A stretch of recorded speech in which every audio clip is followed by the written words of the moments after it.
तो लो, छीन लो इस अधिकार को। गीता, आनंद की सबसे बड़ी आरज़ू तुम्हारी शादी थी। अगर तुम चाहती हो उसकी आत्मा को शांति मिले, तुम्हें ये शादी करनी होगी। नहीं, मैं शादी नहीं कर सकती। मेरी शादी तो भैया की मौत का कारण है। मैं इतनी स्वार्थी नहीं हूँ। तुम स्वार्थी हो भाभी। तुम्हारे दुखों के सामने आनंद की आरज़ू कुछ भी नहीं। गीता, लड़की की सबसे अजीज मलकियत उसके प्रेम पत्र होते हैं। और आज मैं अपनी जिंदगी का सबसे हसीन राज तुम्हारे सामने रखती हूँ। इन्हें पढ़ो। हर खत में एक ही आशा बार बार दोहराई गई है, वो है तुम्हारी शादी।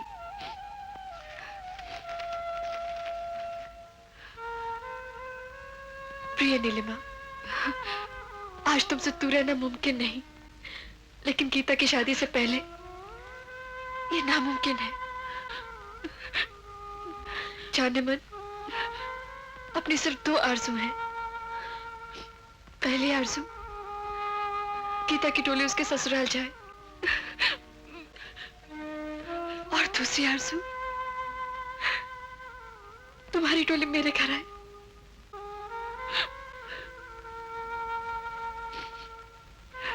सच नीलिमा, गीता की शादी से पहले तुम्हें मौत का भी लौटा दो। झूठा कहीं का।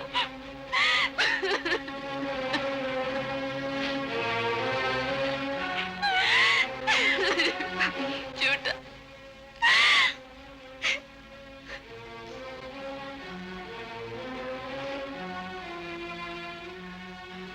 मुझे माफ कर दो। मैं अपने दुख को भैया की आरज़ू में दफन कर दूंगी।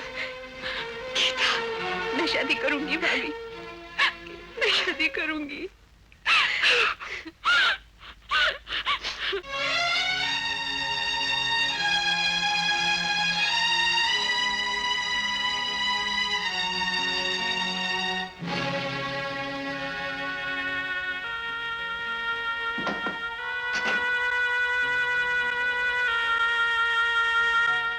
त्र्यंबकं यजामहे सुगंधिं पुष्टिवर्धनम् उर्वारुकमिव बन्धनान् मृत्युर्मोक्षयेमामृतात्।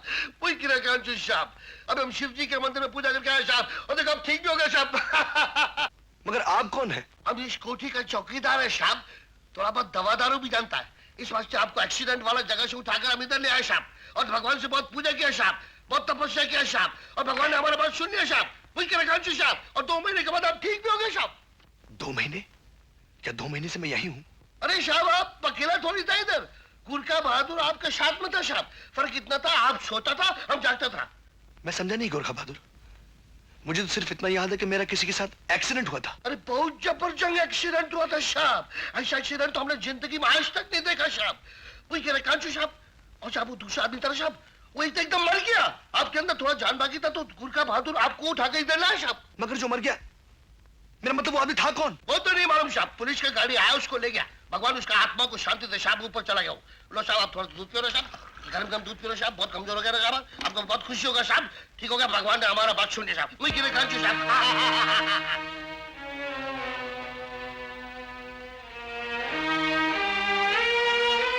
क्या बात साहब? आज 10 जून है। अब बोलो ना साहब, 2 महीने से तो इधर ही था साहब। फिर तो आज मेरी बहन की शादी है।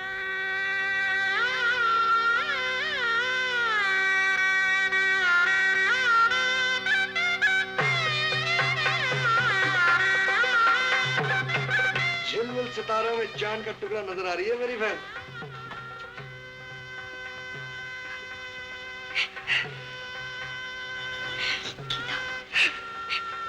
भैया को कितनी तमन्ना थी मुझे इस लिबास में देखने की।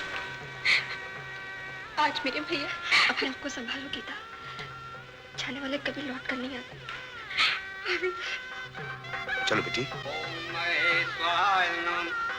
ओम सोमाय स्वाहा सोमाय नमः। ओम प्रजापते स्वाहा प्रजापते नमः। ओम इंद्राय स्वाहा इंद्राय नमः। ओम भैरवा। तुम बहुत खुशकिस्मत हो साहब, एकदम ठीक समय पे आ गया साहब। कुल का बातों को बहुत खुशी हुआ साहब। वही किला कांची साहब हम सच बोलता है, हम झूठ नहीं बोलता है। जाओ जाओ जाओ जाओ जाओ जाओ जाओ अपने बहन के पास, उसको बोलो कि उसका भाई बहुत किधर से वापस आ गया साहब, उसका आशीर्वाद दो ना। चलो चलो चलो चलो साहब चलो चलो। गिनकर देख लीजिए, पूरे ₹1,00,000 है। अरे भाई, अब आपके मरने वाली की आत्मा को धोखा थोड़ी ही देंगे। और फिर ये तो इनका दिया हुआ वचन, लेकिन अफसोस तो इस बात का है कि आनंद को अपने बाप का वचन पूरा करने के लिए अपनी जान देनी पड़ी। आज अगर दोनों का भाई जिंदा होता तो उसे कितनी खुशी होती। वैसे अगर ये मौत ना होती तो ये शादी भी ना होती। उसी के ₹1,00,000 के इंश्योरेंस से तो ये शादी हो रही है। अच्छा,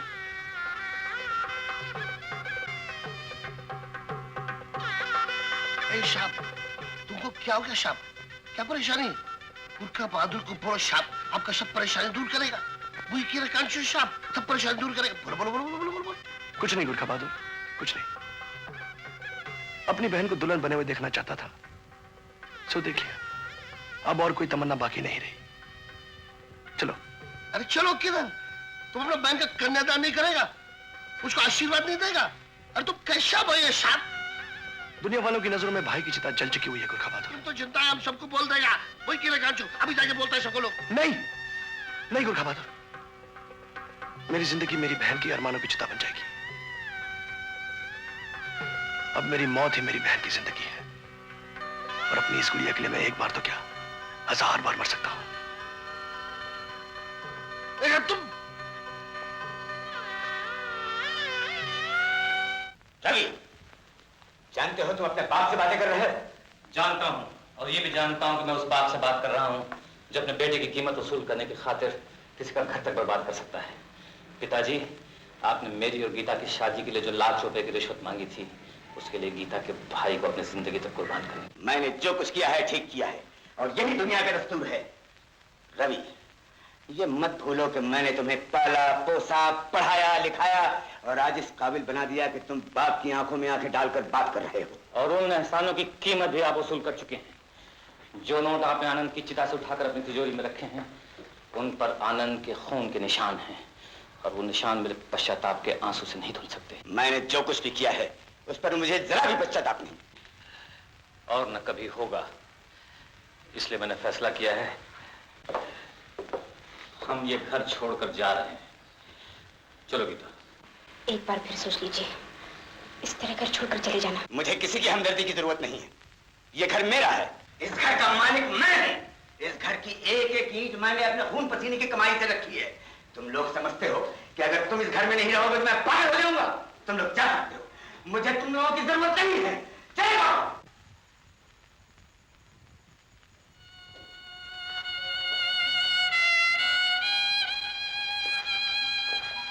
रवि,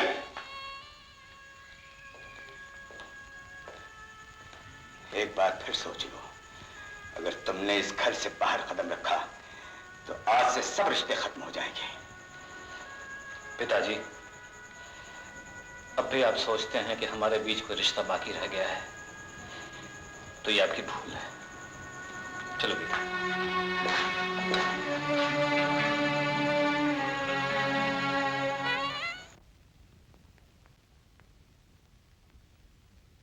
साहब, तुमको इस तरह वहां से नहीं आना चाहिए था साहब। हम फिर भी बोलता साहब, आपने ठीक नहीं किया साहब। आपको उधर सब कुछ पता देना मांगता था। मेरे जैसे किस्मत भी किसी की होगी गुरखा बहादुर। मैं तो आज अपनी ही चिता में सब कुछ जलाकर राख कर आया। अपनी बहन का प्यार, अपनी मोहब्बत, सब कुछ। अभी भी कुछ नहीं बिगड़ा साहब। तुम जवान है, दुनिया से टक्कर ले सकता है, ₹1,00,000 कमाकर इंश्योरेंस वाले को वापिस कर सकता है। हाँ? नहीं, अब इस देश में मैं कुछ नहीं कर सकता। तुम्हारा देश कैसा देश है गुरखा बहादुर? अरे हमारा नेपाल देश बहुत अच्छा देश है साहब। वही किला कांची साहब, हम तो इधर अपना भाई का बदली महाराज साहब। आपको क्या पता साहब, हमारा इधर जाने के वास्ते हमारा दिल कांपता है, आत्मा कांपता है सब देश जाने के वास्ते। क्या मैं वहां जा सकता हूँ? क्यों नहीं साहब, हम लोग देश जाने में कोई झंझट नहीं, कोई पासपोर्ट नहीं है उधर। वो तो ठीक है, मगर वहां जाने के लिए कुछ पैसों की भी जरूरत पड़ेगी ना। पैसे का तो जरूरत पड़ता है साहब। तो साहब आपके पास तो बहुत पैसा है साहब। हम आपके पास संभाल के रखा है साहब। ये देखो साहब, ये आपका पर्स साहब, आपका पर्स। मेरा पर्स? हाँ साहब, आपका पर्स साहब। जो जख्मी हुआ था ना साहब, तो आपके पास पड़ा हुआ था। कोई करेगा जो साहब, हम हाथ भी नहीं लगा साहब, गिन के देख लो साहब। नहीं, ये पर्स तो मेरा नहीं है। शायद उसी का जिसका मेरे साथ एक्सीडेंट हुआ था।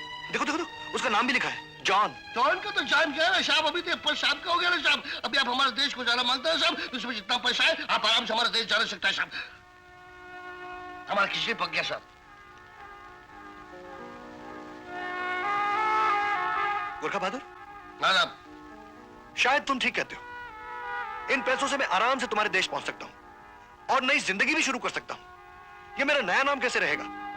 जॉन। बहुत अच्छा। अरे जॉन तो बहुत फर्स्ट क्लास नाम है साहब। अभी अब जॉन साहब को खिचड़ी खिलाता है और नेपाल भेजने का बंदोबस्त करता है। जॉन।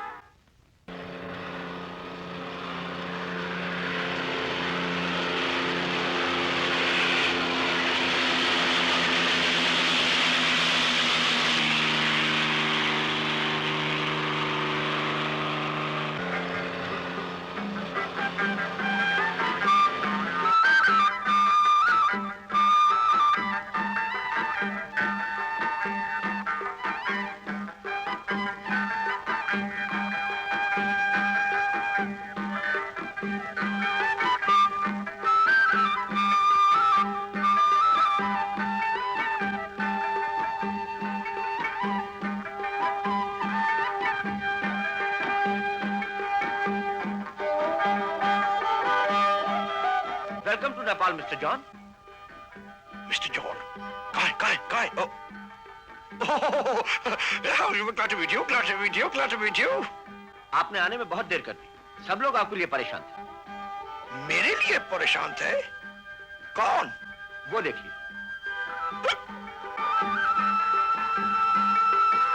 ये काठमांडू ही है ना? जी हाँ, एक्सक्यूज मी।